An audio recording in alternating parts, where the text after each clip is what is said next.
Terima kasih Anda masih bersama kami dalam Berita Bali. Untuk Anda yang baru bergabung, kami akan siarkan kembali 3 berita utama Berita Bali hari ini.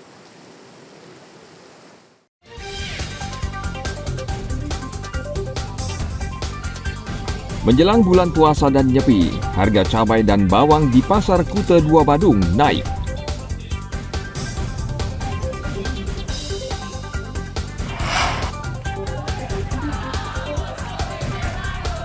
Ratusan mahasiswa Universitas Udayana mendatangi gedung rektorat di Jimbaran, Badung.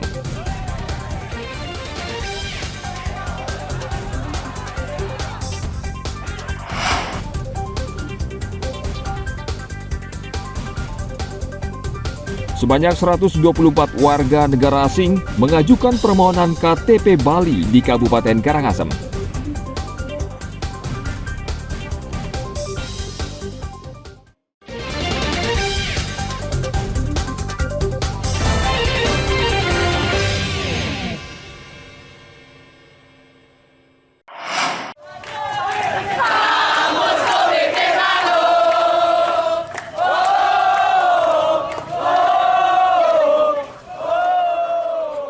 Ratusan mahasiswa Universitas Udayana mendatangi gedung rektorat di Jimbaran, Badung pada hari Rabu lalu.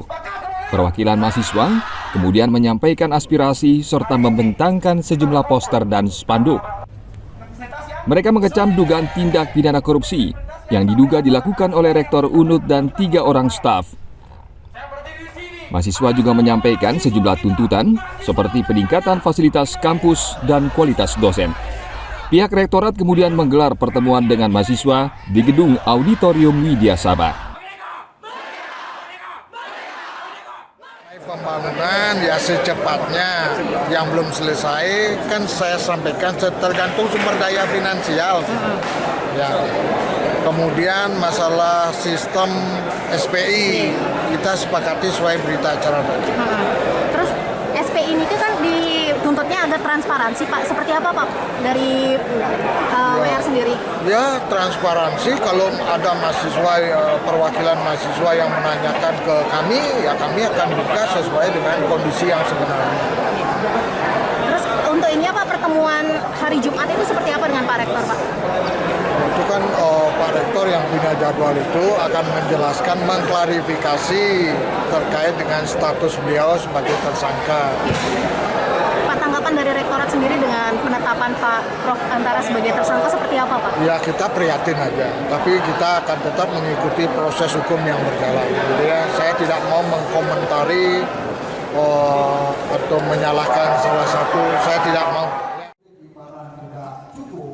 Rektor UNUD Inyoman Gede Antara tidak hadir pada pertemuan tersebut karena sedang pergi ke Jakarta.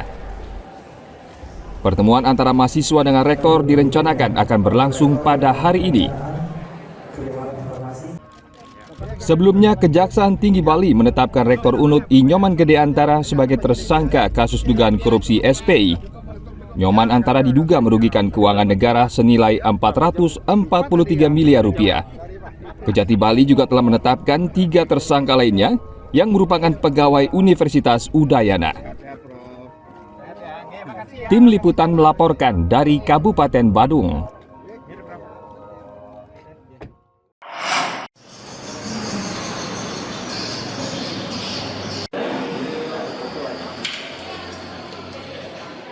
Sebanyak 124 warga negara asing mengajukan permohonan KTP Bali di Kantor Dinas Kependudukan dan Catatan Sipil Kabupaten Karangasem.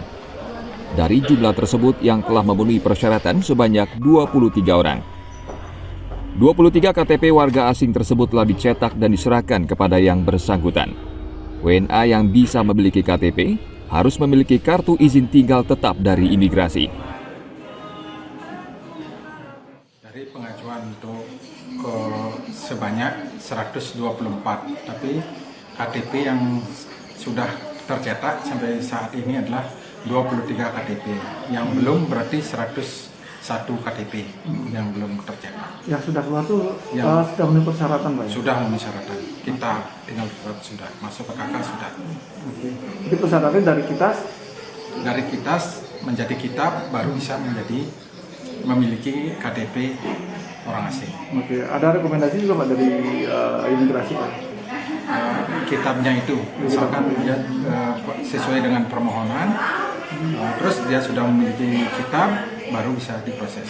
Dan begitu juga seandainya perpanjangan sudah tidak berlaku lagi kitabnya, KTP-nya sudah tidak berlaku lagi, dia memohon kembali permohonannya sama seperti semula. Oke. Jadi ada masa berlakunya Pak ya KTP? Ada masa berlakunya sesuai dengan berlakunya kitab.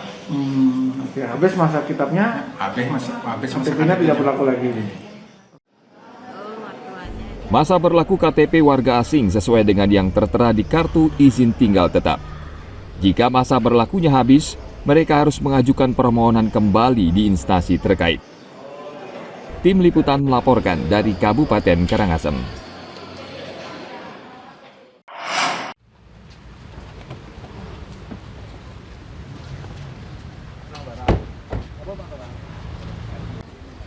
Muhammad Zgaib, warga Suriah, dan Rodion Krienin, warga Ukraina, telah ditetapkan sebagai tersangka oleh Kejaksaan Negeri Denpasar pada hari Rabu lalu.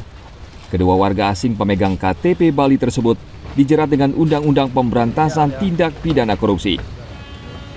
Mereka diduga menyuap Kepala Dusun Sekar Kangin Sidakarya dan pegawai honorer kantor Camat Denpasar Utara melalui seorang perantara. Kedua warga asing tersebut memiliki KTP agar bisa memiliki aset di Bali. Nanti di penyidikan yang pasti tersangka, baik yang pertama dan kedua, ini ingin memiliki aset di Bali, di Denpasar. Bagaimana caranya? Berupaya dong, ingin memiliki kartu tanda penduduk atau kartu keluarga atau akte kelahiran sebagai syarat untuk memiliki aset. Nanti kita berdalam. Selain spesialis, ketika itu ada di Undang-Undang Kitab Undang-Undang Hukum Pidana dan ada undang-undang yang spesialis mengatur, asas harus ditaati. Yang kita ambil undang-undang yang spesialis. Apa yang spesialis? Ada pemberi, ada penerima. Berdasarkan hasil ekspos dari teman-teman waktu masih di Intel dan saat digeser ke Khusus, itu masuk. Jadi Kejaksaan Negeri Denpasar menganggap ini masuk ke pasal suap yang ada di Undang-Undang Tindak Pidana Korupsi. Untuk apa kita ambil KUHP? Akan bermasalah nanti ketika ada di pengadilan.